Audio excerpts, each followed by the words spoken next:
Bueno, primero comentar un cortito que con eso de compañeros y compañeros la bienvenida. Como en todas las actividades, la idea es que sea el espacio de diálogo es abierto a todo el mundo, independientemente de sus posicionamientos partidarios respecto a candidatos.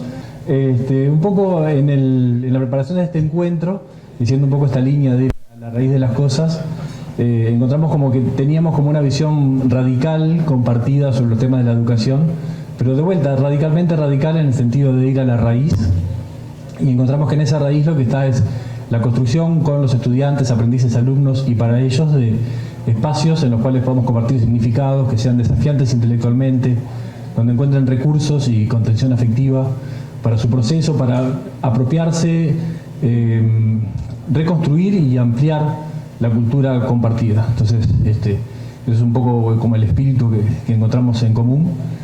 Que, por supuesto, todos pueden decir esto no es nada nuevo y no es nuevo, no hay pretensión de originalidad. De hecho, sabemos que hay muchos marcos teóricos y mucho sustento empírico para sostener este punto de vista. Hay muchas experiencias en el mundo y en el Uruguay que van en este sentido, pero también sabemos que muchas veces la reorganización institucional, la macroinstitución, la pequeña escala, o incluso a veces nosotros mismos trabajamos en direcciones que no suman a esa construcción. En ese sentido quería compartir una pequeña anécdota de mi vida personal como docente. Yo, como decía Marco, yo trabajo en el área de la matemática, que es un área donde los problemas de la educación parecen emerger con síntomas mucho más severos que en otras, por lo menos generan más alarma. Entonces, bueno, en algún momento empecé a trabajar con gente que tenía un poco más de recorrido en educación y de trayecto y vinieron a observar mis clases. Termina mi clase y la compañera me dice: ¿por qué vos no esperás que la gente te conteste las preguntas que haces? Le digo, no, yo espero que me contesten, lo que pasa es que no contestan. Dice, no, pero realmente esperá que te contesten. Y si no contestan, seguí esperando. Y entonces en la clase siguiente hice eso. Entonces, hice una pregunta y esperé. Y fueron como los 40 segundos de silencio más embarazosos que recuerdo en mi vida, hasta que empezaron a emerger las voces de los estudiantes con sus inquietudes y sus preguntas. Y bueno, eso de a poco fue generando un cambio de calidad en mi actividad, en las cosas que hacía, en mi posicionamiento como docente. Entonces fue como una de las primeras experiencias de mi vida en aproximarme a esta idea de capitar la educación desde el diálogo. Es un camino que vale la pena. Y esa es un poco la invitación que queremos compartir. Así que bueno. Ahora sí, va a arrancar Amadeo Sosa. Él es director en la UTEC. Arrancó sus estudios como profesor de física. Primero inició también en la Universidad de Medicina. Trabajó en varios liceos. Es actualmente docente del IPA y muy apasionado por los temas educativos, ya que es un problema complejo para él que lo ha motivado mucho a seguir en esto. También es máster en educación por la Facultad de Pueblo Velar, así que lo dejo con él. Buenas noches a todos. Bueno, un gusto compartir con ustedes y sobre todo compartir este pensamiento colectivo que empezamos a hacer, que empezamos a trabajar ya con las preguntas, es decir, bueno, vamos a ver cuáles son las expectativas, qué es lo que tenemos pensado, qué es lo que nos mueve para un futuro gobierno del Frente Amplio. El tema, habitar la educación desde el diálogo, nos parece clave y en esa clave es que empezamos justamente esta actividad. ¿Cuál es el estado de situación hoy? El tema que compartimos con los compañeros era hablar un poco del vínculo entre educación y trabajo. Tenemos, en primer lugar, un proceso gradual de diversificación de la oferta de estudios terciarios y universitarios. Esto ocurre solo en Uruguay, ocurre en el mundo. Hay una oferta educativa muy diversa y cada vez se diversifica más. Pero también hay una diversificación del ingreso de estudiantes a lo que es la educación terciaria. Y eso tiene que ver también, acá en el Uruguay, mucho con las políticas de inclusión. Tendremos que discutir después qué es lo que pasa con la inclusión, si hay una inclusión excluyente, porque después a nivel de educación superior aparecen desvinculaciones que resultan importantes, pero entonces hay que articular un poco más quizás las políticas de inclusión que se dan en educación media con la trayectoria académica que siguen esos estudiantes en la educación superior. Por otro lado, estamos en la presencia de cambios tecnológicos, organizacionales, flexibilización y polivalencia de las ocupaciones. Ya no estamos hablando de un puesto de trabajo, estamos hablando de alguien que tiene que estar formado en forma polivalente, que sea muy abarcativo de un amplio espectro de formación. Y también estamos en procesos que vinculan a las grandes empresas con las pequeñas empresas, y estas están permanentemente cambiando en el mundo, sus objetivos, su forma de producción, su vínculo con la sociedad. Cambios entonces en ese mercado de trabajo, aumento de competencias entre empresas, empezamos a ver las asociaciones públicas y privadas como un elemento clave para el desarrollo, regionalización de la producción, ya no estamos hablando de la producción de un país, estamos hablando de la producción de una región. Una movilidad permanente de perfiles profesionales, movilidad geográfica y cultural. Una participación cada vez mayor de los trabajadores en la toma de decisiones. Y eso hace entonces que tengamos que pensar en trabajadores que hagan trabajo en equipo, que participen y estén activos entre sí para mejorar, para favorecer, digamos, lo que es la producción. En el sentido, ¿en qué sentido lo decimos? En el sentido de que ya no es la empresa la que maneja solamente las decisiones de producción, sino que también están los trabajadores que participan en esos procesos de decisión. Cambios en la manera de concebir la educación tecnológica. Esto va a introducir modificaciones en los procesos de certificación. Eso ya lo estamos viviendo hoy en la Universidad Tecnológica donde trabajo. Cambios en la estructura del sistema normativo ocupacional. Esto también lo estamos viviendo hoy. Ahora tenemos justamente en estos tiempos la semana próxima, la Semana de Educación y Trabajo.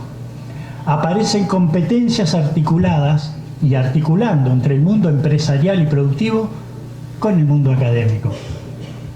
¿Qué tenemos también en este estado de situación?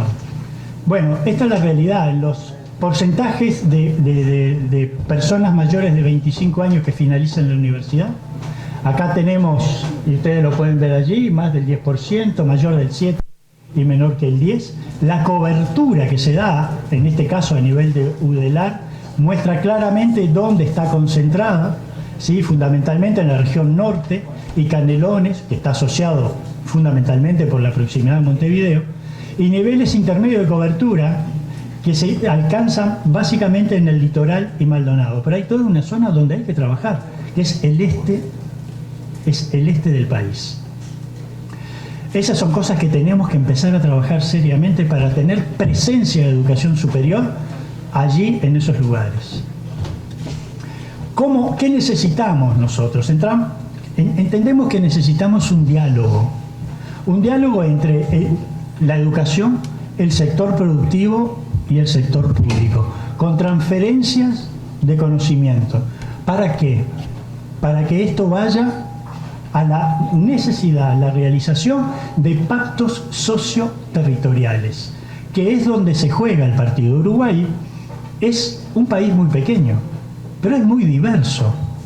No es lo mismo el este del país, donde tenemos arrocera, donde tenemos turismo, que la parte norte del país, que el centro del país, que el litoral del país. Entonces, es un país pequeño, tenemos una misma educación para todos. Hay una homogeneización, esto es para todos. Aquello que nosotros aprendíamos en los libros de geografía, que este era un país suavemente ondulado, parece que es para todos iguales. No es para. Hay diferencias regionales que tenemos que empezar a identificar y trabajar en consecuencia.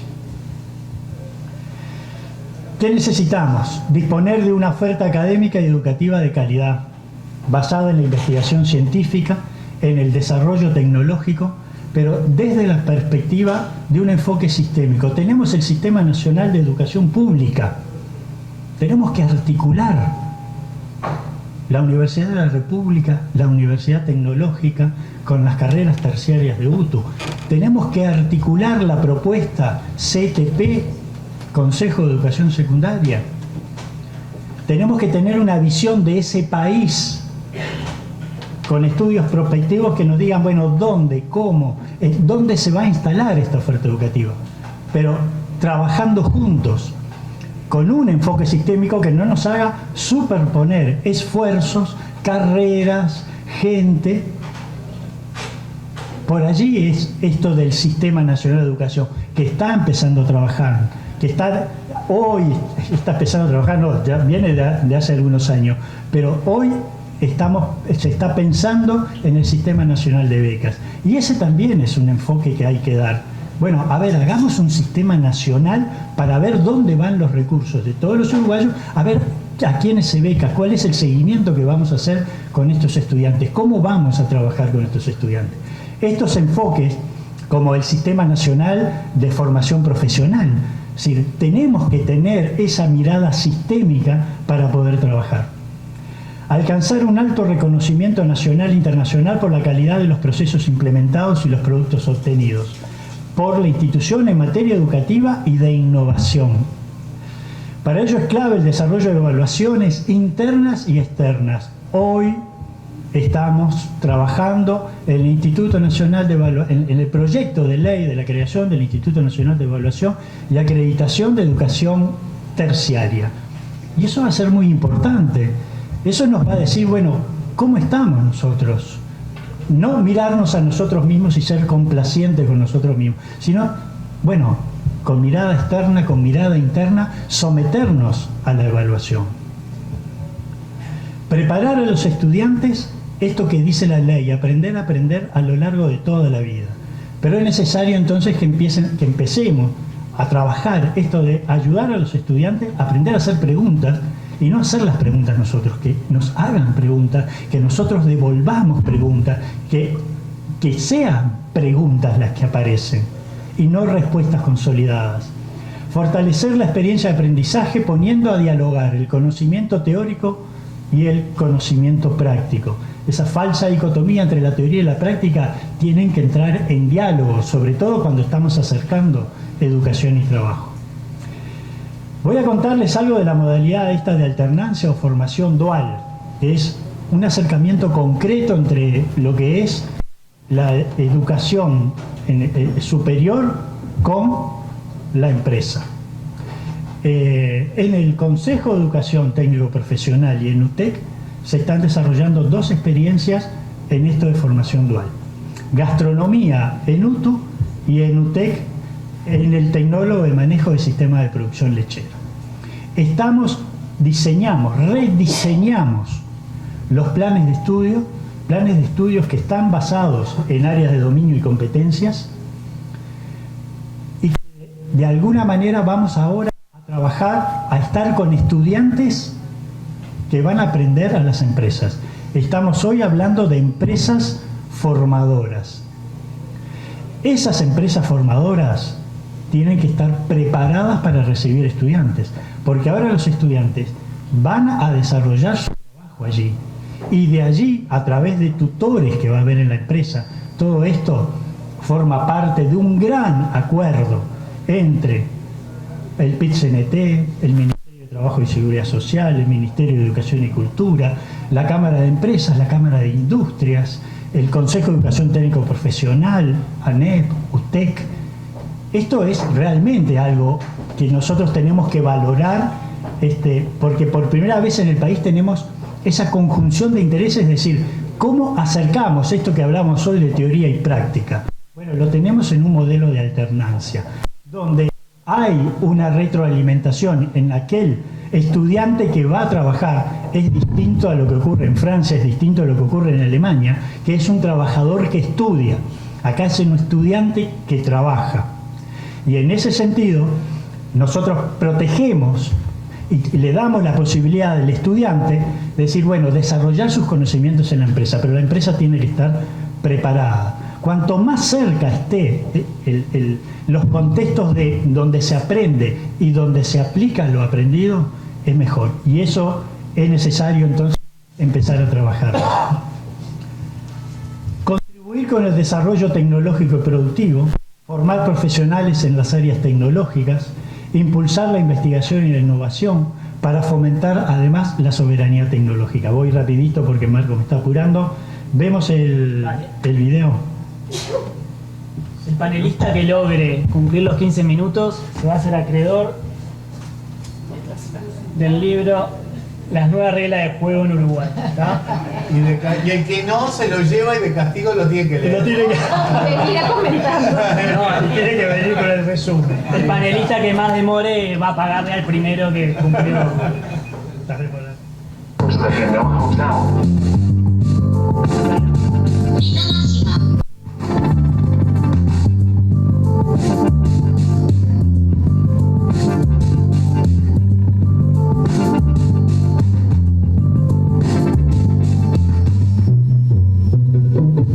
¿Qué es?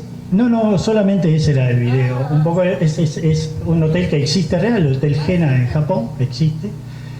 Tenemos ahí un asistente en la habitación que además hace un reconocimiento facial, puede además interactuar, puede brindar todo tipo de información. Bueno, quisiera conocer tal cosa, quisiera conocer tal otra, da esa información. Un recepcionista, ¿no? Donde informa también. Hay otro robot que es más largo el video, donde lleva el equipaje y lo guarda y todo lo demás. Bueno, a ver, estamos en un mundo de cambios profundos. Y en ese sentido es que la idea es despertar con esto, decir, bueno, ¿hacia dónde vamos? ¿Qué es lo que queremos nosotros?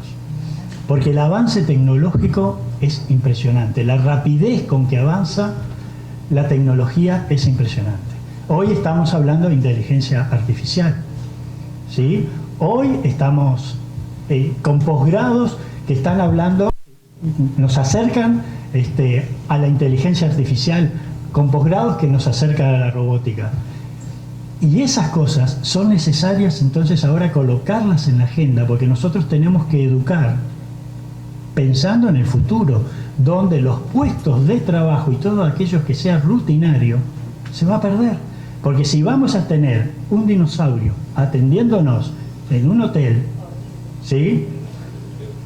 A ver, ¿qué hacemos? Jurassic Park. Entonces, esto que no es exactamente lo... A ver, ¿cómo hacemos con esto, este avance tecnológico? ¿Sí? Porque además roza cuestiones éticas, y entonces vamos a tener que ver, porque va a haber muchos, los autos, los trenes, todas estas cuestiones que puedan ser manejadas. ¿Cuáles son los criterios que van a tener ese ómnibus, ese micro, ese tren para tomar decisiones? Entonces la ética, el derecho, hay un cruce muy importante con el avance tecnológico que vamos a tener también que trabajar. Entonces, nuevas tendencias. Todavía ignoramos cuál va a ser el impacto de todos estos cambios. La cuarta revolución impondrá cambios permanentes y rápidos, pero ¿cómo vamos entonces a preparar a los trabajadores de hoy para estos empleos de mañana? Y ese es un poco el desafío que nos procuramos atender desde la educación y en esto que tiene que ver con la educación y el trabajo. Me queda más, pero quedará para otra. Muchas gracias. Y ahora vamos a dar paso a Elvia Pereira, secretaria general de la Federación Uruguaya de Maestros, Trabajadores de Educación Primaria, FUNTEP. No. Buenas noches.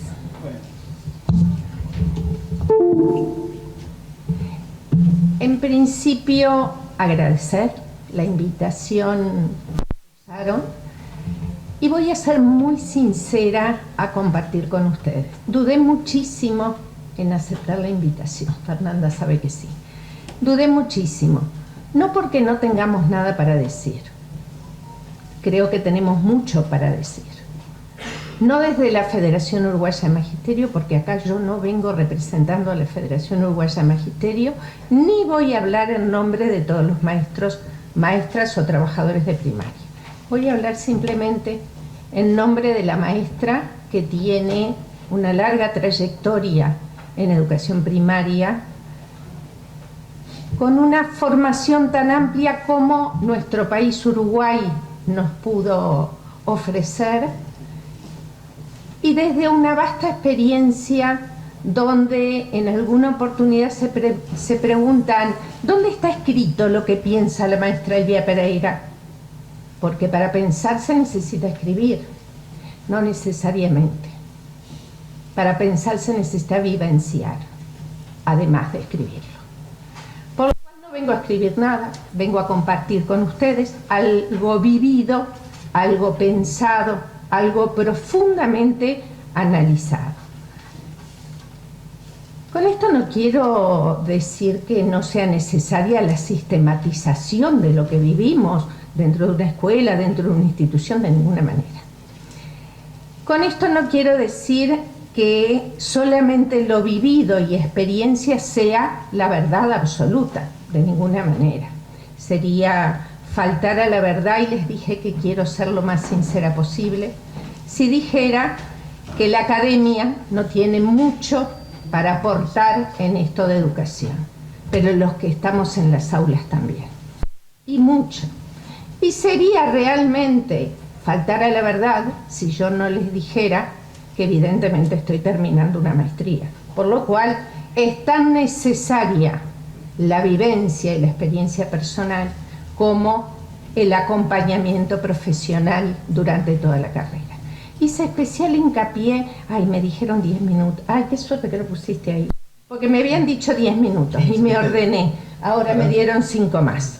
Quedan 2. Entonces voy a agregar algo que quiero levantar, y dije, las posibilidades que nos ofreció, por lo menos a los de mi generación y a los maestros que estuvimos transitando durante 28 años de carrera, la profesionalización desde aquel Instituto Magisterial Superior que capaz que más de uno recuerda y que otras épocas nos lo sacaron.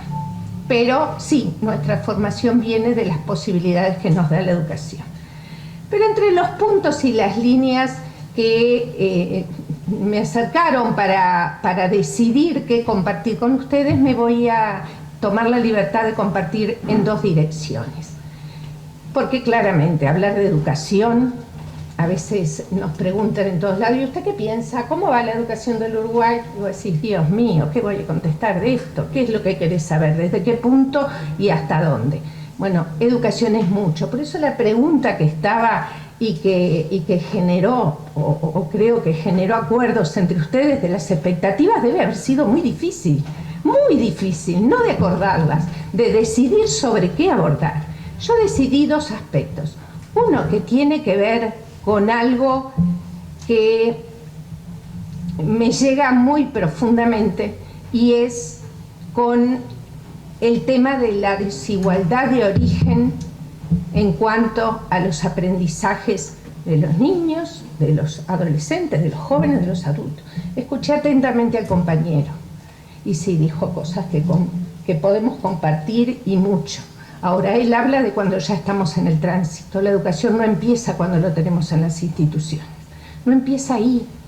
No empieza. Si nosotros como país queremos justicia social para todos, tenemos que pensar y mirar aquella porción de la población que hoy tiene un 17,2% de chiquilines bajo índice de pobreza, por lo cual, y son lo que es la primera infancia, por lo cual vamos a pensar en la educación, nos debemos pensar en la educación desde la primera infancia, con esa mirada. Por eso profundizar en algo que me pareció, que además tiene que ver con mi formación. Yo provengo de la educación inicial, formal.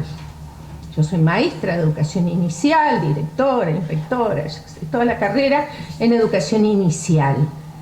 Pero antes de la educación inicial existe una educación, existe lo que tiene de responsabilidad la salud en cuanto a la concepción de los niños, en cuanto a qué formación va a tener ese niño para después llega a la escuela, porque hoy tenemos, y podemos estar de acuerdo con la universalización de la educación inicial, nos ingresa la educación pública en 3 años. Vaya si en 3 años el niño se ha desarrollado, formado o no, y tiene otras oportunidades, distintas oportunidades y menores oportunidades de aprendizaje.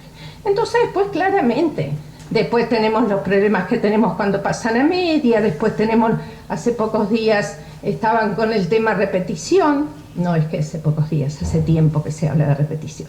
Podía haber elegido el tema de repetición, pero no fue lo que elegí.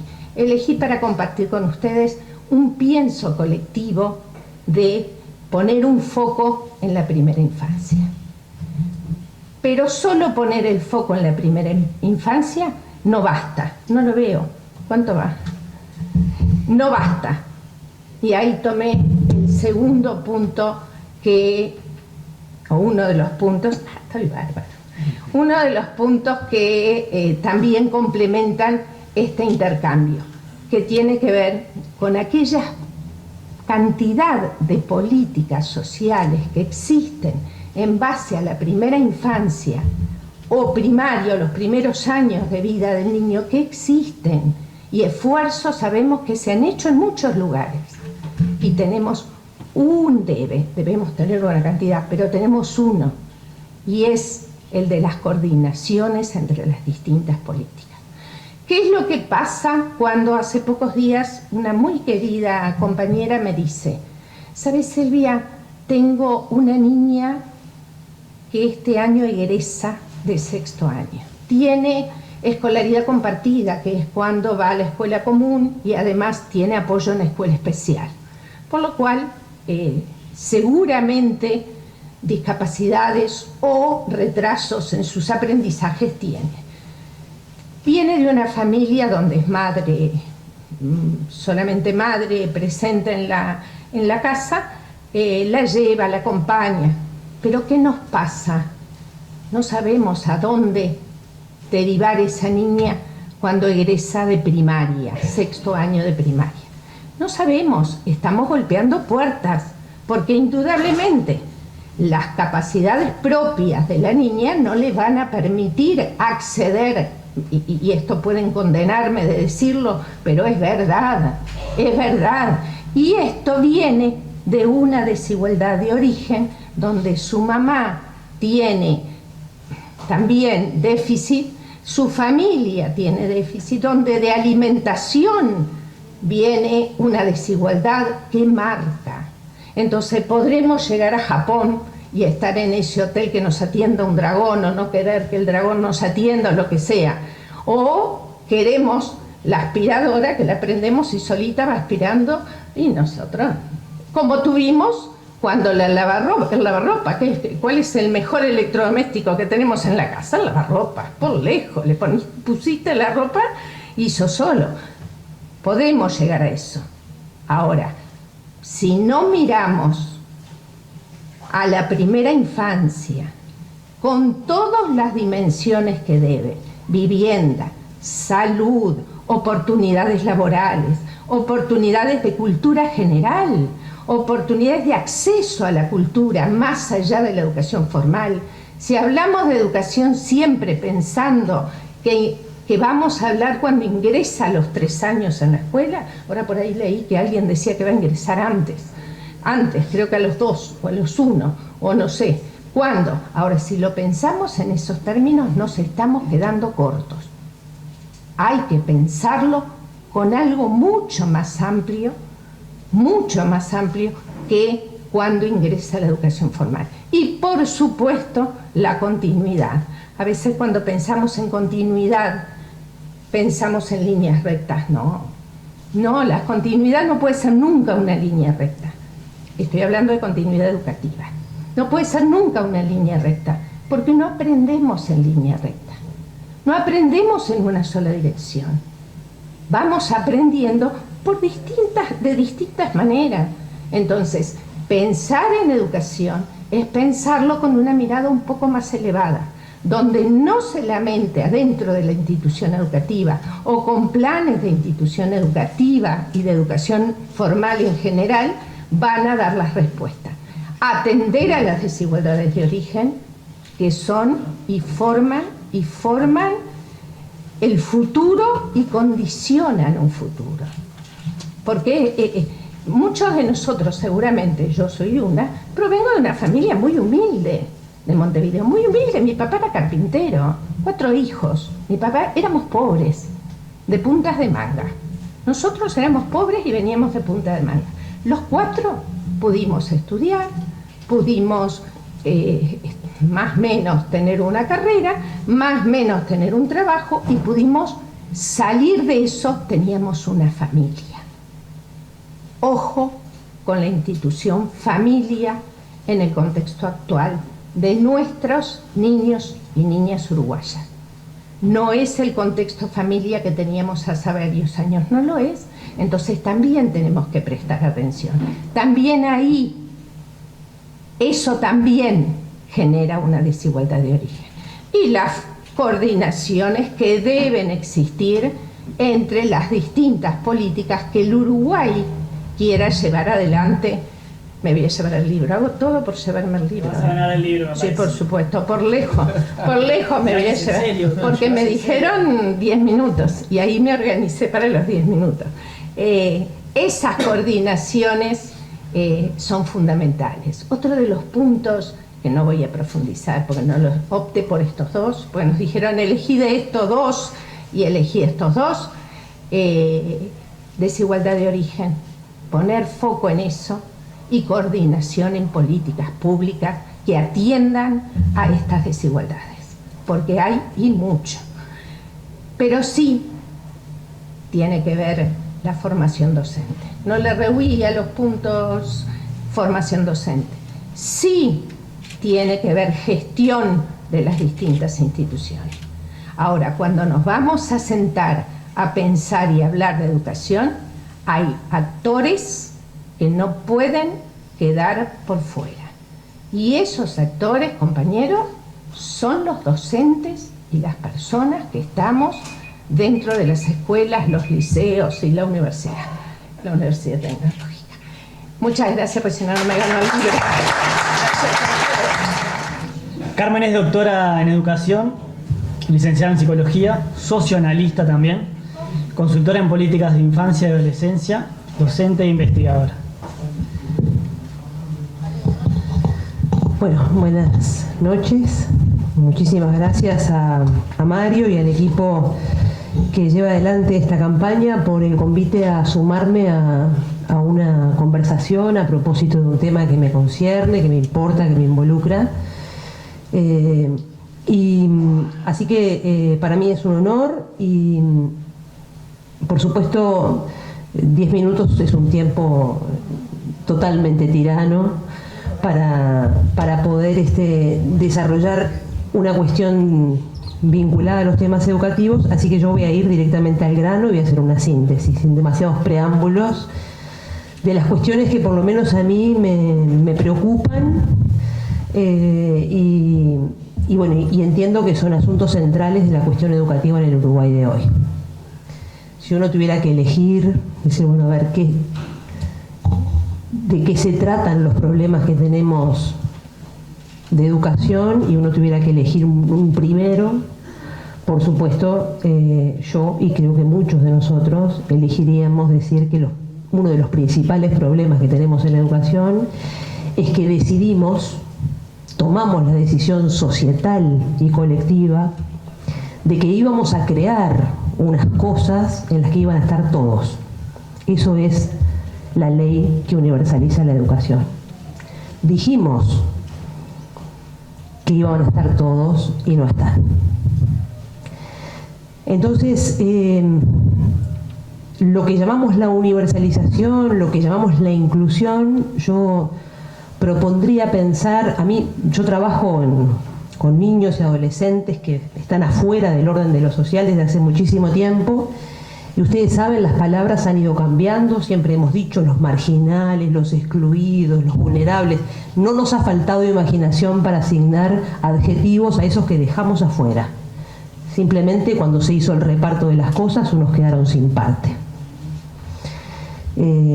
Y hemos elegido distintas formas de adjetivar esa condición del que quedó sin parte. Yo a esta altura prefiero pensar que de lo que se trata es de ocuparse de los niños y de los adolescentes que nacen y crecen en los territorios donde se reproducen las injusticias sociales. La pregunta hacia la educación, y voy a ahorrar mucho preámbulo, es ¿qué le toca a la educación en esa injusticia? Y por supuesto la respuesta es enormemente compleja y es enormemente polisémica. Y esto es tocar uno de los puntos nodales de la discusión educativa en la actualidad. Es si educar tiene que ver con transmitir ciertos contenidos de valor cultural que hemos decidido bajo el formato de currículum o bajo el formato de lo que sea, dijimos, esto es lo que hay que saber en este mundo. Si se trata de eso, o si se trata de eso, pero también se trata del gesto que lo vuelve disponible. Es decir, si la educación es solamente transmisión de contenidos o es además y la construcción de un lazo social. Personalmente, yo creo que la discusión es conceptual, pero es política, porque no hay concepto que no esté atravesado políticamente. Entonces, acá hay un punto sobre el que hay que tomar posición. Por supuesto, yo soy de las que creo que una sociedad no es una sumatoria de las familias. Nunca lo fue. Y que para construir sociedades necesitamos instituciones.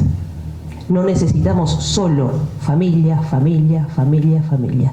Nunca las sociedades se hicieron de familias. La sociedad se hace con algo que es del orden de lo familiar, pero también con algo de lo público, que siempre es no familiar.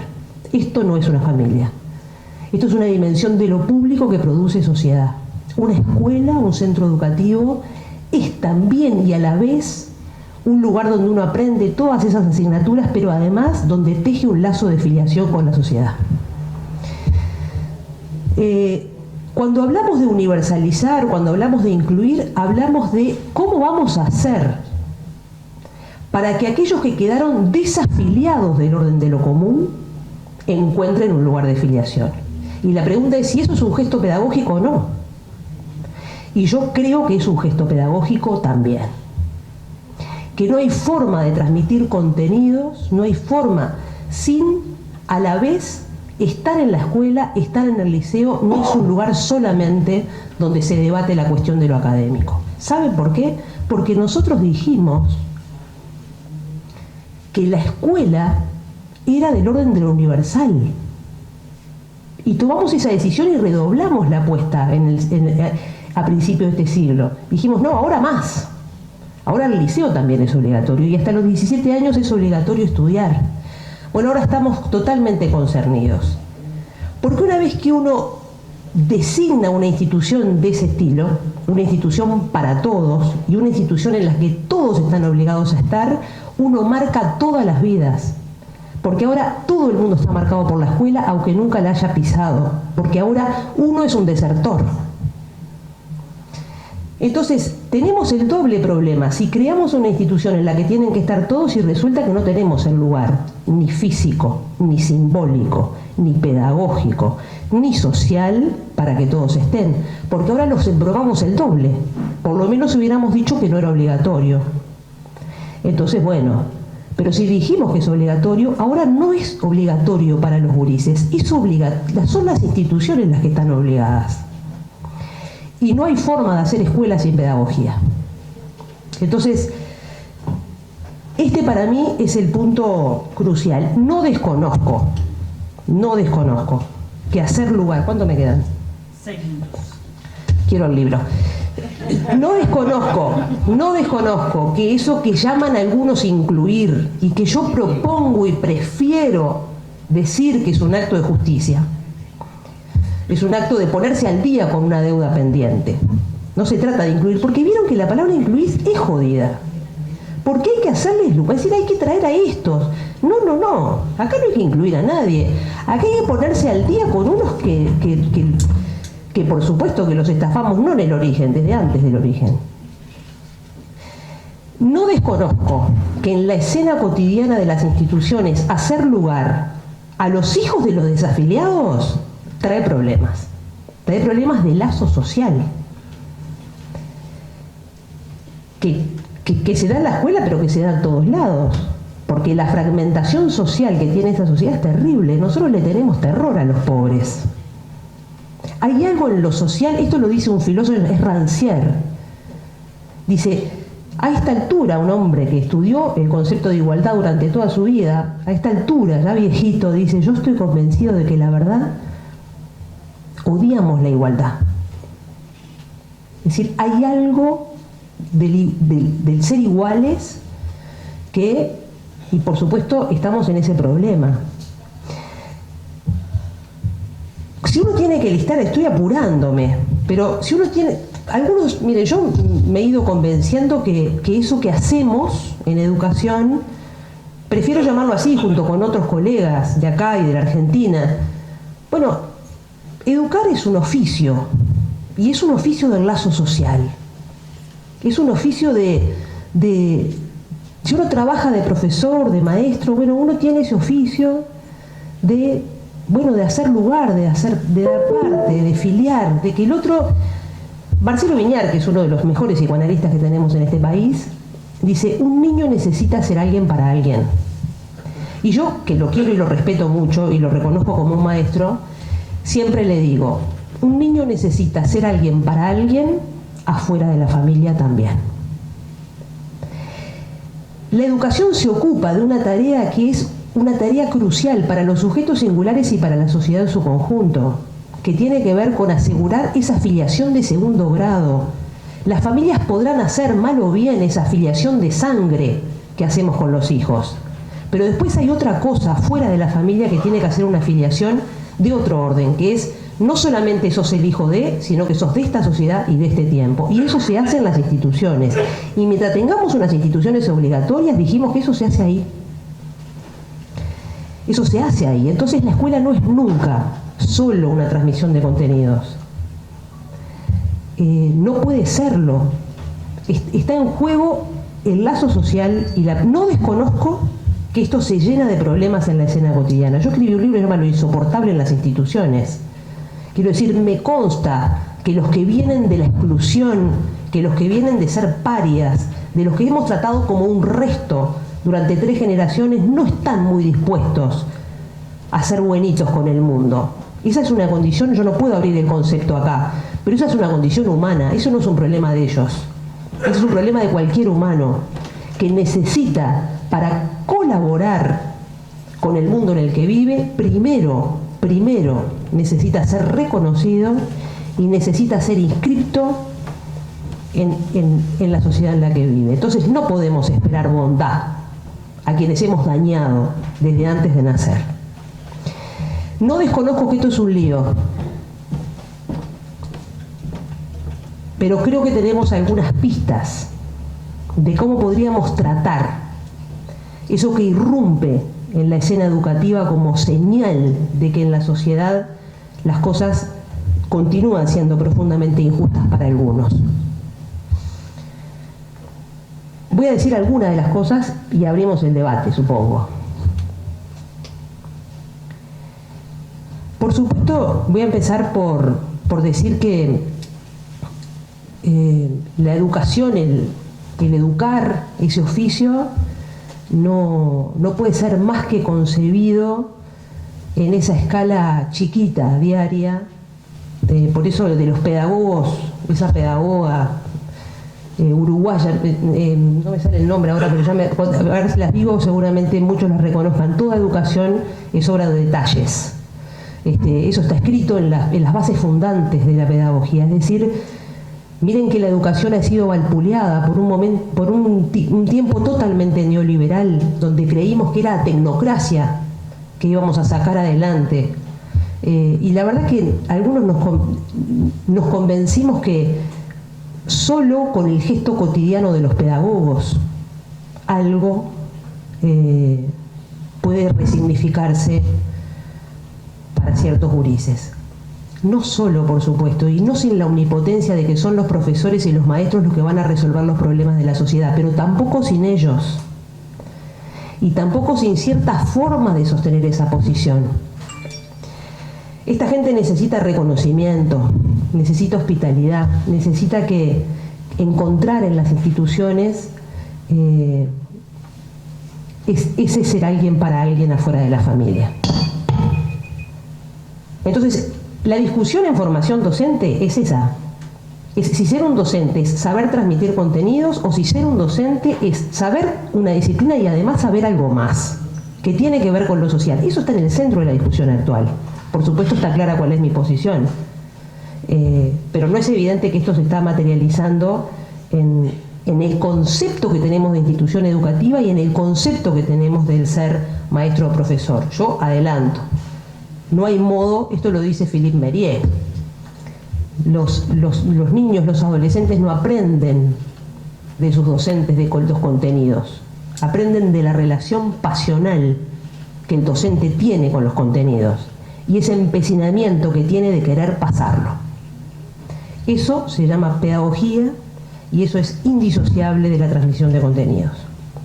Hoy estamos pensando que hay que cambiar el formato escolar por todos lados, que la escuela que tenemos formateada, que el diseño escolar que tenemos no funciona. Pero tenemos una discusión más interesante, que es cómo y quién cambia el formato escolar. Ustedes saben, algunas investigaciones están haciendo notar que todas las reformas educativas que se hicieron en el continente fracasaron. Es decir, parece que hay algo que se vuelve muy evidente, que no se trata de diseñar una escuela en los escritorios y después bajarlas y replicarlas iguales por todos los centros educativos. Parece que ese es el peor camino que podríamos hacer si queremos cambiar algo del formato de las escuelas. Parece que hay que apostar mucho más en el acompañamiento de las transformaciones que los educadores hacen de las arquitecturas institucionales. Y en todo caso, el lugar de la política es decir, esto sí, esto no. Pero hay una tarea micropolítica de transformación de los lazos pedagógicos y de los formatos escolares que para algunos de nosotros constituye la piedra angular de un cambio educativo. Y no es una cuestión de basismo, yo no soy basista. El basismo es aquel que cree que la base están los buenos y en las alturas están los malos. No, hay buenos y malos por todos lados. Pero sí hay una teoría del cambio. Y es que algunos autores nos dicen: mire, usted está acostumbrado a pensar que las cosas funcionan así, que el poder desciende, que acá está el diseño y yo lo tengo que bajar. No, es al revés. Y me tengo que cerrar. Y la verdad que hace falta, ya termino, hace falta constatar hasta qué punto es lo pequeño lo que sostiene a lo grande. Y cómo muchos están apostando, y la academia está diciendo mucho esta cosa, de que se trata mucho más de acompañar las transformaciones locales que se dan a escala de cada centro. Hoy estamos embarcados en Uruguay en la protección de trayectorias educativas. ¿Cómo estoy de tiempo? ¿Ya tengo que cerrar? Estoy fuera de tiempo. Olvídate el libro. Me tengo que ir. Me perdí el libro. No, termina. Cerrá. Ya pasó el libro. Perdí el libro, pero ¿qué voy a hacer? No, cerrá. Se gana y se pierde en la vida. Cerrá tranquila. Lo que quiero decir es que hoy estamos apostando mucho. Este gobierno apostó mucho a un plan de protección de trayectorias escolares. Y la verdad es que uno no deja de mirar con cierta simpatía esta cosa de que se trata de acompañar ciertas trayectorias, de crear nuevos trayectos y de asumir de que si vamos a generalizar, si vamos a universalizar, paradójicamente hay que hacer un enorme esfuerzo de singularización. Es decir, los gurises, miren, se los voy a decir rápido y cierro. Los gurises sin nombre, sin rostro, Los gurises que son hijos realmente del resto, y eso está ocurriendo en este país, ustedes lo saben, necesitan el doble de reconocimiento. Y necesitan que... Yo creo que hay que pensar una ecuación que me parece clave. Nosotros estamos acostumbrados a repetir que la familia es la base de la sociedad. Sí, algo de eso hay. La familia es la base de la sociedad, pero para que las familias funcionen bien y para que no se armen estragos en la familia, en la base de toda familia tiene que estar la sociedad. Y eso no es un acto familiarista, es un acto extrafamiliar. Entonces, por supuesto que tenemos desigualdades de origen, pero la educación es siempre un antidestino. Es decir, vendemos de los orígenes que vengamos, pero la tarea pedagógica es tratar de que el origen no se vuelva un destino inexorable. Listo. Bien. Se las presento primero. Ella es Virginia Piedra Cueva, profesora de Biología y doctora en Medicina Veterinaria. Tiene posgrados en Gestión Educativa, en Diseño y Desarrollo Curricular y en Formulación y Planificación de Políticas Educativas. Ha incursionado en la investigación y la autoevaluación educativa. Directora de Enseñanza Secundaria. Así que las dejo con ella. Bien, para difundir confianza queríamos comenzar presentando unos fragmentos de algunas experiencias innovadoras que se están haciendo en los centros educativos hoy, demostrando que siempre hay creatividad, capacidades en los docentes uruguayos, que a pesar de que con las condiciones muchas veces son sumamente adversas, sin embargo siempre afloran experiencias maravillosas que nos estimulan y nos alientan y permiten sostener ese trabajo cotidiano tan complejo que se lleva a cabo en los centros educativos. Vamos a ver fragmentos de... A pedido de los estudiantes. Se nos dio la idea a mí, a Steph. Bien, esta es una experiencia en un liceo de Montevideo,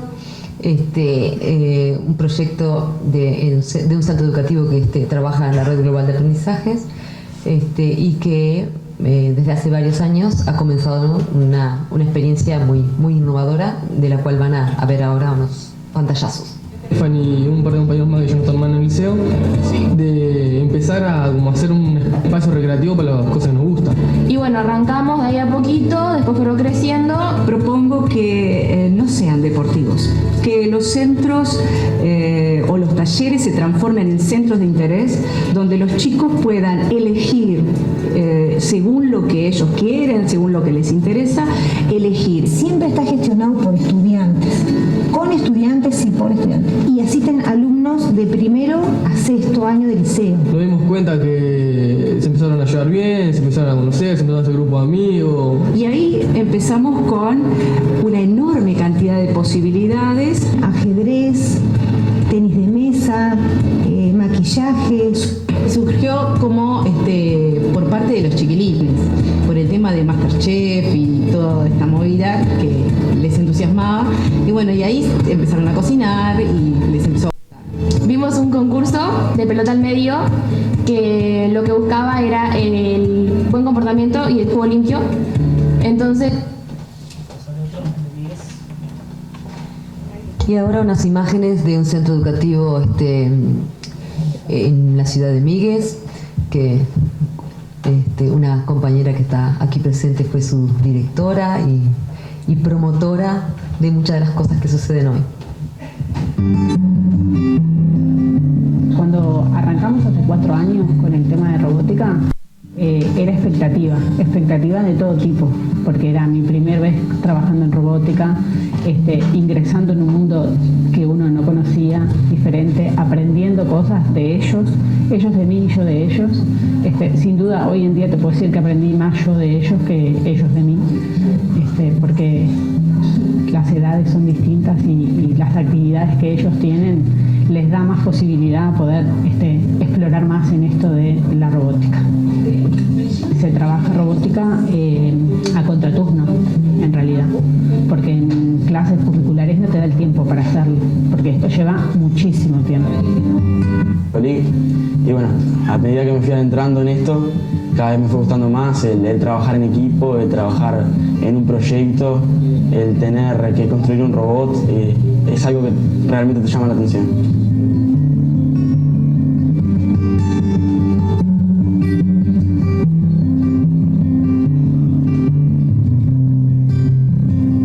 El proyecto de Big Botics se basa en solucionar los problemas psicológicos de los astronautas durante su estadía en el espacio.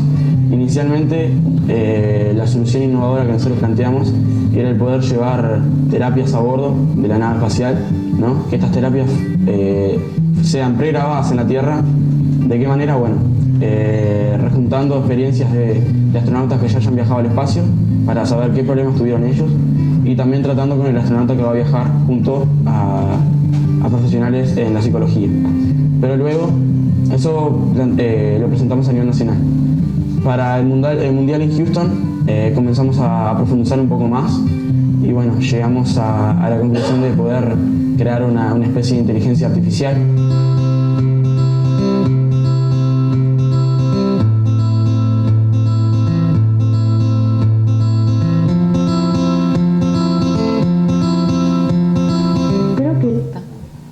Solamente como ejemplo, ¿verdad? Hay cantidad de experiencias sumamente interesantes, pero quisimos extraer pequeños ejemplos. Bueno, innovaciones educativas que van surgiendo, hermosas experiencias que se están dando en todos los sistemas, en primaria, en secundaria, en UTU, que aquí hacen visibles las capacidades y creatividades que existen en los centros educativos, pero además entusiasman, contagian y abren puertas a los estudiantes de distintas maneras. No, el segundo. Así está. ¿Por qué surgen? Porque sentimos que la propuesta tradicional no nos permite llegar a todos los estudiantes. Ahí ustedes vieron estudiantes entusiasmados, moviéndose, creativos, pensando, buscando soluciones a problemas que ellos se plantearon. Los aprendizajes no nos conforman, las nuevas generaciones nos reclaman propuestas más amigables y se nos van muchos estudiantes, casi siempre los más vulnerables. Para que estas experiencias sean más, bueno, se necesita que existan condiciones para que estas experiencias se puedan extender, para que se puedan expandir. Que existan condiciones que las habiliten y que las promuevan. Y políticas educativas que fomenten un sistema que apunte integradamente en una dirección definida y acordada. ¿Dónde estamos? Estamos en escuelas y liceos donde enseñar, contener, convivir se ha vuelto muy complejo, donde no es viable conformar equipos ni desarrollarse profesionalmente, y donde docentes y directores están sobrecargados, desbordados, con mucho malestar e incluso con mucho enojo. Carmen hablaba de generar lazo. El primer lazo que tiene que generarse es entre los actores que están conviviendo diariamente adentro de un centro educativo. Y en general eso es imposible porque los docentes corren de una institución a otra. En el caso de educación media, fundamentalmente, los docentes corren entre 2, 3 instituciones educativas o a veces entre una institución educativa y otro empleo. Y en general trabajamos los docentes con mucha sobrecarga horaria, 40, 48, 50 horas y más también, de tiempos para estar con los chiquilines, y sin que sean contemplados tiempos para pensar, para planificar en conjunto, para actuar según la realidad que se presenta en cada centro. A la vez, la sociedad se ha vuelto cada vez más compleja. Escuelas quietas dentro de un mundo en movimiento. Ahí representamos, con mis pocas habilidades para este arte, cómo a la escuela penetra la complejidad social y la revolución tecnológica.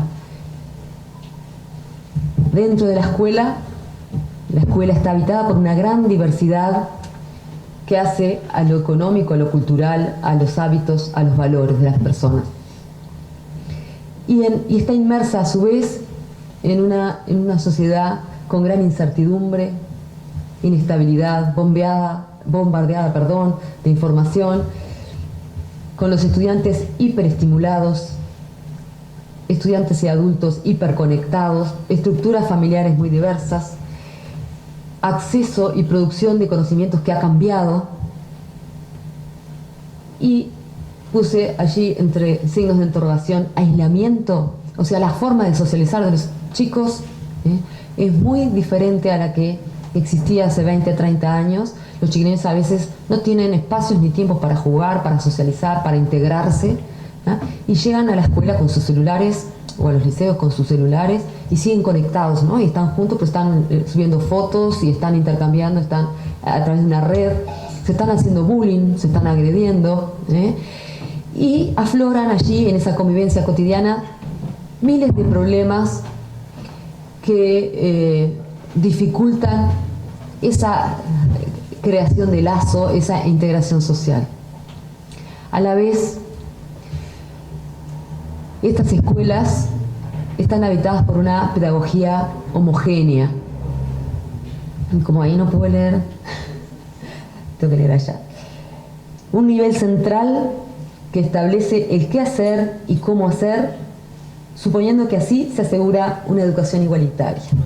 Todas las escuelas, todos los liceos del país tienen que hacer lo mismo, y al mismo tiempo, ¿sí? Viene de la cultura francesa, donde un ministro se jactaba de que sabía lo que estaba ocurriendo en todos los liceos del país en determinado momento. Escuelas y liceos que hacen todo lo mismo y a la misma vez, las reuniones de profesores, cuando evalúan, docentes que aplican programas, transmiten conocimientos y constatan permanentemente que esos conocimientos se han aprendido.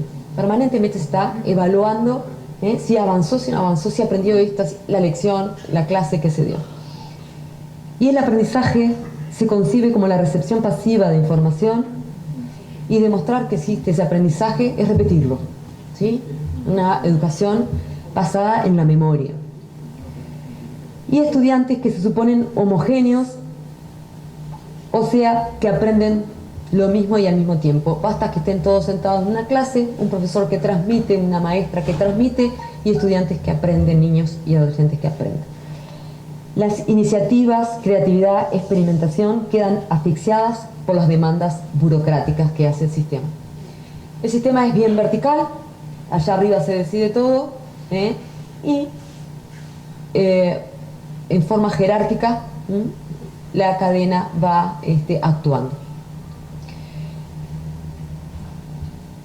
Los centros educativos navegan hoy dentro de ese mundo en movimiento con su pedagogía homogénea. Está pudiendo atender esa diversidad. Cada vez es mayor esa diversidad de estudiantes que tenemos en cuanto a formas de crianza, a valores, a historias de vida, a culturas familiares, a hábitos. Esa escuela entonces recibiendo programas, pautas, controles, a veces contradictorios, como si las realidades fueran homogéneas. Con docentes y directores trabajando con sobrecarga horaria, multicentrismo o multiempleo, rechazando cambios que no se comprenden y se sienten impuestos. A la vez, las escuelas siendo cada vez más demandadas por una sociedad que muchas veces no acompaña los procesos ni necesidades de sus niños y adolescentes. Niños con poco acompañamiento familiar, adolescentes con escasos referentes, abundan. Y la misma sociedad transmite mensajes contradictorios, ¿verdad? Porque los chiquilines pasan horas educándose frente al televisor, frente a pantallas, frente a conexiones con juegos, etc. Y dentro de un sistema históricamente compartimentado, con divorcio entre sus lógicas de funcionamiento, sus currículos, su pedagogía, su formación y su carrera docente. Históricamente nació educación primaria por un lado, con un espíritu generalista, de llegar a todos, de que todos accedieran a esa formación. Después surge la educación secundaria, como un apéndice de la universidad para formar para el ingreso a la universidad, y después surge la educación para el trabajo como algo disociado. Nunca se integraron sus lógicas, sus pedagogías, la formación de sus docentes, de sus directores, de sus inspectores, ni sus formas de funcionamiento tampoco. Son los niños los que tienen que dar los saltos entre sus sistemas, y no existe un sistema integrado, coherente, en el cual todos los niños y adolescentes puedan transitar a su ritmo y a su medida. En una concepción entonces que apunta más a homogeneizar lo diverso que a potenciar las diversas capacidades. Allá está una caricatura, estilo fábricas, bueno, los que se van cayendo se caen. Los niños, los estudiantes representados como orejas, ¿no? Y un docente que habla y habla. Y bueno, la clase tradicional, ¿verdad? En un siglo en que se entiende que las nuevas generaciones aprenden construyendo, haciendo, resolviendo colaborativamente y en diversos escenarios, que además debería ser en interacción con su entorno, con su contexto, con los problemas y realidades que lo rodean. Es necesario pensar el sistema desde una nueva pedagogía donde las escuelas y liceos definan formas de trabajo, de agrupar los estudiantes acordes a su contexto y a sus proyectos. Los docentes conforman equipos que planifican e implementan propuestas de acuerdo a la realidad del centro y los autoevalúan para seguir aprendiendo. Los estudiantes se reconocen como diversos, aprenden y avanzan a distintos ritmos, comprenden y regulan sus procesos de aprendizaje. La participación es el eje para construir climas de convivencia armoniosos de docentes, estudiantes y familias, y aporta diversas miradas, saberes y formas de hacer. El nivel central del sistema, ya no lo puse allá arriba, lo puse como una parte más, aporta y acompaña al fortalecimiento de los centros, los evalúa y fomenta su mejora. Esto en colores, lo que está representando es la diversidad que hay adentro del sistema, no solamente adentro de las escuelas y los liceos, sino en el sistema. Cada centro educativo es un mundo diferente porque está en un contexto diferente, tiene una población diferente. Bien, me quedan solamente 3 diapositivas, me quedaron sin dibujitos, sin colores casi. Es la parte más aburrida. Lo que estábamos planteando, es necesario pensar el sistema desde una pedagogía donde se den todas estas condiciones, requiere, repito, condiciones para que las experiencias exitosas se expandan. Docentes con estabilidad y con concentración horaria en una escuela o liceo, con horas no solo para trabajar con los estudiantes, sino para planificar, evaluar, vincularse con las familias. Un sistema en función de los estudiantes y de los centros educativos, y no los centros en función de un aparato burocrático basado además en una pedagogía homogénea. Y para ello resulta indispensable una política educativa y una conducción que apunten a objetivos comprendidos y conocidos por los docentes y por toda la sociedad. Actualmente hay muchas decisiones contradictorias que producen desconfianza, enojo, y que no permiten que se crean en las soluciones que se proponen. Una propuesta sustentada en que todos los niños y adolescentes son capaces de aprender y desarrollar sus potencialidades a diverso ritmo, con flexibilidad y ofreciendo diversos escenarios y estrategias pedagógicas. Y no creando propuestas especiales para cada población. Tenemos que desterrar el discurso que dice, este niño no es para aquí, este adolescente no es para secundaria, hay que llevarlo a UTO, hay que llevarlo a un FPB. O sea, concebir una propuesta educativa obligatoria donde todos puedan aprender y el mundo del trabajo no sea para algunos. El mundo del trabajo es una parte más de los contenidos y de la vida de las personas.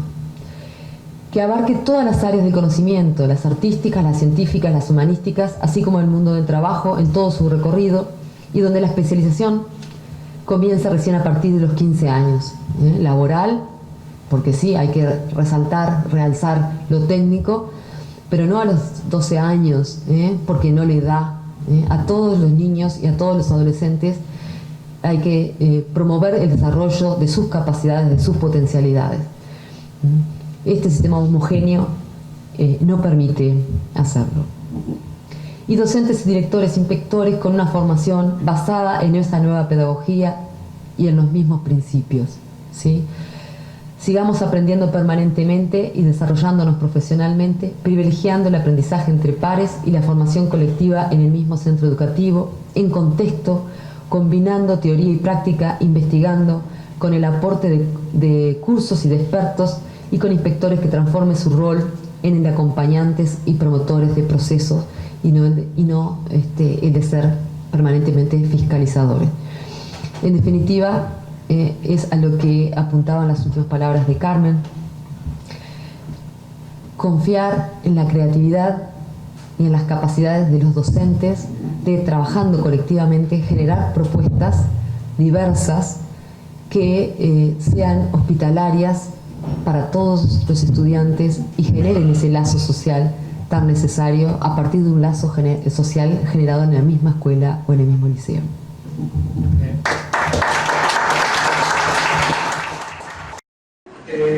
Bien, la verdad que primero que nada yo les quiero agradecer a los 4 panelistas y medio, porque hubo un compañero también que hizo su aporte, de tanta riqueza en la visión, en los conceptos. Y además cada uno lo enfocó, puso las prioridades en lugares diferentes, lo cual demuestra la imperiosa necesidad de mucho diálogo en estas cosas, porque como bien se dice, la educación no es una cosa homogénea sobre la cual todos opinamos sobre lo mismo, sino que hay múltiples facetas. Yo, digamos, desde la perspectiva más política, otras áreas que en estos gobiernos del Frente Amplio se ha hecho mucho. Y se ha hecho mucho en la dirección correcta. Por suerte, mucho de lo que dijeron antes me ayuda a simplificar. La dirección correcta es hacia un sistema educativo que tiene hoy que generar capacidades para los chiquilines, las chiquilinas que van a tener una vida y un mundo laboral de muchas décadas por delante, mundo que le va a estar cambiando de manera muy drástica varias veces. Bueno, esas capacidades que les permitan aprovechar las oportunidades de ese mundo, adaptarse permanentemente, aprender permanentemente. Y en esa dirección yo creo que cosas como el Plan Ceibal, la Universidad Tecnológica, las tecnicaturas asociadas a la producción, la descentralización geográfica, son todas cosas que van en la dirección correcta. Ahora, también es claro que hay una reforma integral del sistema educativo que está pendiente, que tiene que ver con temas curriculares, como bien mencionaban ustedes, con temas pedagógicos, ni que hablar, con temas organizacionales. A veces la cuestión organizacional burocrática es un obstáculo para el desarrollo de los chiquilines, es un obstáculo para tener pedagogías acordes con la realidad que uno está enfrentando, y también la rigidez curricular. Yo a veces lo planteo un poco en términos de que a veces siento que en el sistema educativo conviven el siglo XIX y el siglo XXI, ¿no? O sea, tenemos una lógica curricular arcaica, una pedagogía institucionalizada que también va quedando arcaica. Y digo, enfatizo eso porque en realidad, a partir del impulso de muchos docentes, ¿no? Se están hoy teniendo experiencias pedagógicas diferentes, pero no es algo que esté institucionalizado como lógica de todo el sistema, y en lo organizacional también, ¿verdad? Y eso convive con chiquilines que están haciendo robots que obtienen reconocimientos a nivel internacional. Yo quiero hacer un paréntesis sobre algo que planteaba Elvia, creo, digo, del enfoque de que estamos haciendo educación, o están haciendo educación. Pues yo doy clases en los posgrados terciarios, con lo cual yo ya me evité todo el problema anterior, ¿no? Lo mío es más fácil. En contextos diferentes. Y que el contexto es parte del problema, pero es parte del problema educativo. Yo hago un poco la analogía, capaz que no es del todo así fina, pero a veces se habla de la economía y de una visión de que la economía es una cosa técnica y que en todo caso lo que uno debería hacer en economía, hay que ver si la política que la rodea, o sea, si la economía política, dicen algunas, digo, pero las restricciones permiten hacer lo que la economía dice que hay que hacer. Y ese es un error de concepto, ¿no? Ya hay bastante teoría al respecto, que lo que dice es los problemas del contexto jurídico, político, institucional no son contexto, son parte del núcleo del problema económico. Hacer economía para una realidad político-institucional que no existe no sirve para nada.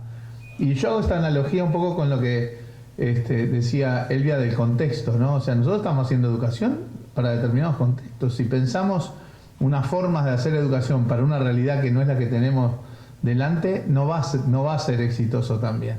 Por lo tanto, por más que uno pueda decir, bueno, hoy al sistema educativo se le exigen cosas que tienen más que ver con el contexto social, familiar, de la cultura que rodea a muchos centros, bueno, hay que entenderlo como parte del problema educativo. Es así y chao.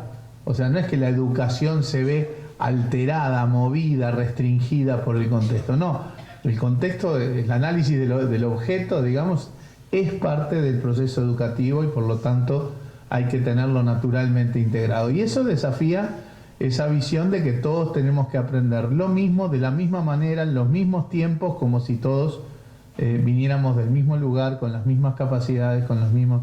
Y esto que lo pensamos claramente todos hacia la gente más desfavorecida, yo doy un paso más, porque hay países que ya también hay que pensarlo para la gente más adelantada. O sea, también estamos perdiendo potencia en esa lógica igualitarista si no tenemos también una educación dirigida en todas las direcciones. Al que tiene más dificultades por el contexto social, al que tiene más dificultades en materia, no sé, cognitiva, no sé cómo, o a los que tienen ventajas en esa materia.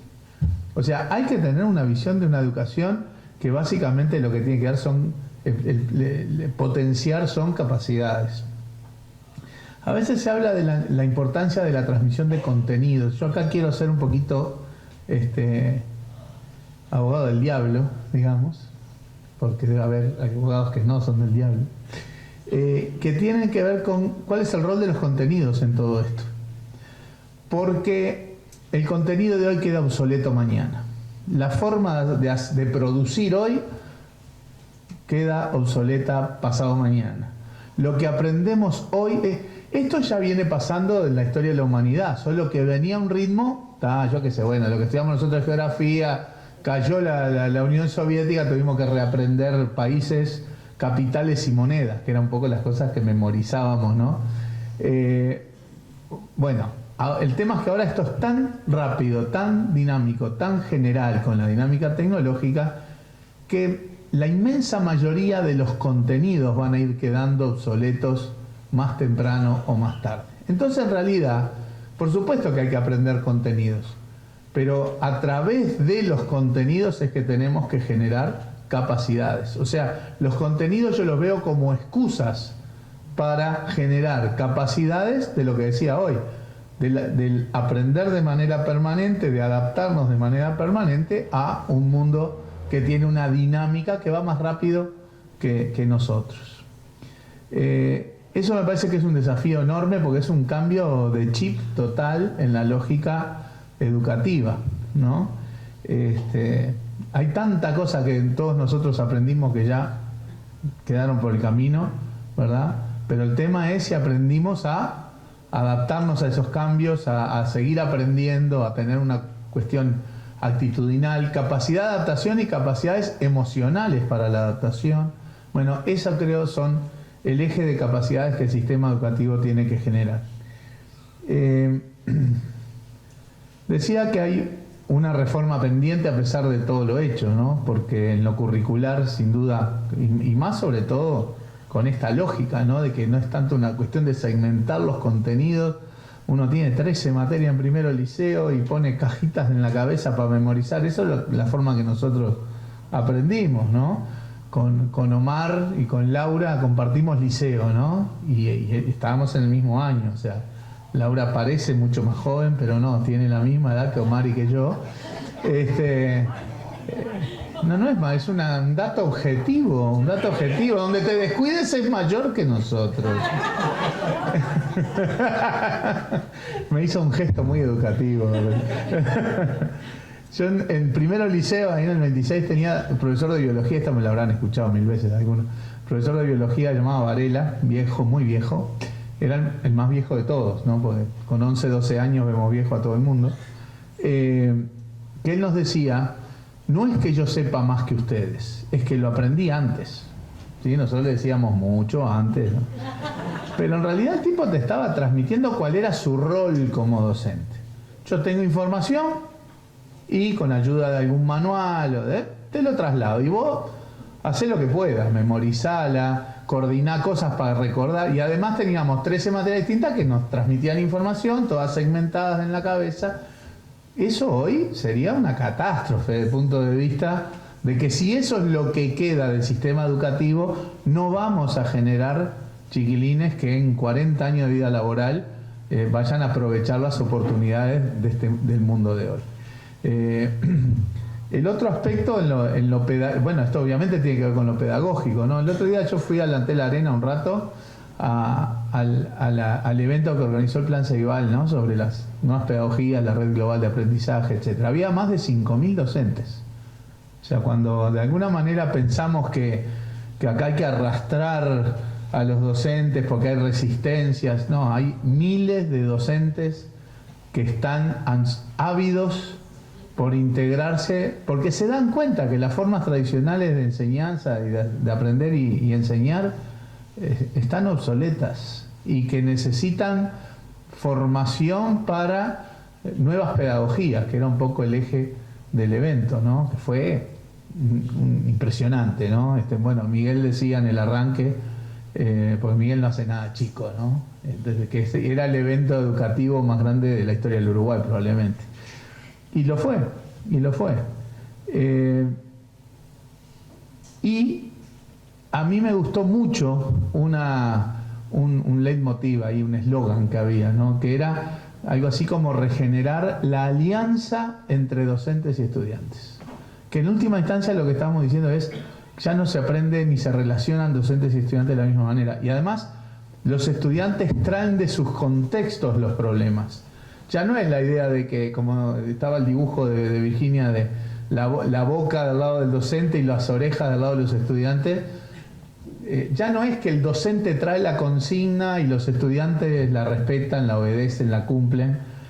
Hoy por hoy en estas nuevas pedagogías, obviamente con un eje de base de pensamiento computacional, dado que hemos hecho una cosa muy democrática, que es democratizar la conectividad y el acceso a la tecnología, que por ahí se preguntaba un poco el tema, que ese es un factor donde la brecha digital está en la base también de la brecha educativa y la brecha social, y reducir la brecha digital tiene un aporte fundamental. No solo el acceso a la tecnología, es la conectividad y a partir de la conectividad la cuestión educativa, ¿no? ¿Cuándo vamos a terminar de entender que la computadora de hoy o el celular de hoy o la tablet de hoy son el lápiz y el cuaderno de nuestra época? Y que ahí hablaba de esa nueva alianza, son en los procesos de cómo se está generando pedagogía hoy. No es el docente el que trae el problema al aula, es el estudiante muchas veces. El estudiante que ve el problema en su contexto, y ahí está el vínculo con la ciudadanía y con los contextos, y es de ese contexto que él saca los problemas que hay que resolver. Y la forma de aprender es sobre la base de resolver problemas. Y bueno, hubo un montón de ejemplos puestos en esa instancia, pero además yo lo veo claro en los ejemplos de todos los chiquilines que están haciendo estos robots que son reconocidos, ¿no? Y además cuando hablamos de qué liceos o qué establecimientos, ¿no? Y se habla de Tala, Caraguatá, Casaballe, Míguez, estamos hablando de contextos que no son privilegiados en general. Ahora, entonces hay gente que dice, bueno, entonces acá la clave es que aprendan computación y aprendan robótica. Y eso también está equivocado, porque déjame poner el ejemplo del caso de los chiquilines del Tala que hicieron ese robot para para detectar la leptospirosis, ¿no? La bacteria en la tierra. Primero ellos traen el problema. Era un problema que los rodeaba, ¿sí? La leptospirosis en la zona. Bueno, entonces, y bueno, tal, ¿le enseñaste robótica y con eso? No, los chiquilines detectaron el problema, generaron un proyecto, lo resolvieron colectivamente y de manera multidisciplinaria con pensamiento computacional, por supuesto, ¿no? Porque para hacer eso no es que estudiaron robótica, tuvieron que estudiar física, química, biología, matemática, robótica, comunicación, porque después tuvieron que presentar el proyecto y la mano en coche. O sea, esa es la forma de aprender, que no tiene nada que ver con cómo aprendíamos nosotros. Yo me acuerdo cuando el Ceibal cumplió 10 años, que hubo también un evento a lo Miguel, ¿no? En el LATU, y bueno, estás ahí, Miguel, si no te puedo gastar. Claro. También había 2000 y pico de personas en el LATU en la celebración de los 10 años del Ceibal. Y bueno, ahí la persona que conducía un poco el evento, recién había pasado esto de los chiquilines del Tala. Entonces llevaron a los chiquilines del Tala ahí y les hicieron como una especie de mini entrevista. Y era muy, muy interesante, además de divertido, ver como una chiquilina que tendría, no sé, 13, 14 años, que estaba siendo entrevistada y le decían, bueno, y ella decía, bueno, lo que pasa es que nosotros queríamos resolver este problema y lo pensamos por acá. Y claro, se lo decíamos a la maestra y la maestra no nos entendía, decía, ¿no? Y por suerte había un profesor al lado que... O sea, esto también lo que muestra es que esas formas pedagógicas son un desafío a los docentes. El rol del docente es muy distinto. Por eso hay que ser muy cuidadoso cuando se juzga o se evalúa, ¿no? Porque es un desafío importantísimo para los docentes. Y eso naturalmente genera fricciones o resistencias, ¿verdad? Ahora, a mí la alegría que yo tuve el otro día ante la arena es que si ahí había 5.200 docentes es porque, bueno, cada vez hay más claridad de que es necesario ir por ese camino. Tenemos que hacer una reforma integral del sistema educativo para generar esas capacidades. No es que uno trabaja para el mercado, no es que uno obviamente la forma de educar también genera valores, ¿no? Como decía Varela, ¿no? Los valores se generan cuando todos estamos sentados en el mismo pupitre, ¿no? Ya no están más aquellos de dobles con el agujerito para ni el lápiz, ¿no? En general, no sé, capaz que en algún lado quedan, pero a lo que voy es que necesitamos, además de generar valores, es generar capacidades para la vida de la gente. Obviamente parte de la vida de la gente es que tiene que tener un empleo, trabajar, generar ingresos. O sea, no es trabajar para el mercado, es trabajar para el bienestar de la gente en clave de equidad y de derechos. Ahora, esa reforma no se puede hacer escrita entre cuatro paredes e impuesta a los agentes propios de la educación. El proceso de esto es tan importante como el contenido. Por eso yo valoro todas las propuestas y documentos que hay en la vuelta. ¿Sí? La de EDUI 21, bienvenida. La de la Fundación Liber Seregni, bienvenida. Todas bienvenidas. Todas tienen que ser insumos. No la propuesta es la reforma y implementala, porque así no va a funcionar, ni debe funcionar así.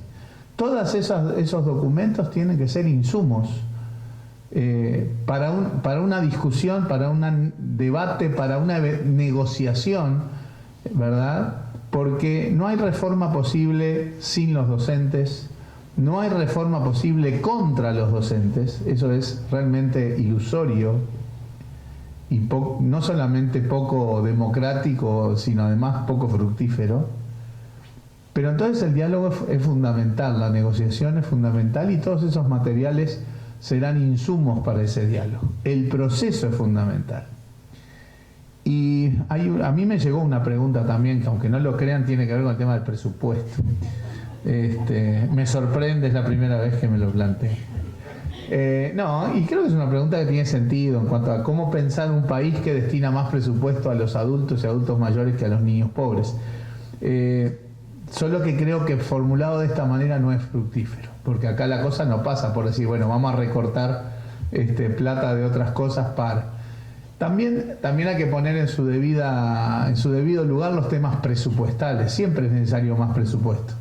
Pero es más necesario más presupuesto para la educación, para la salud, para la vivienda, para la seguridad social, para la fractura social.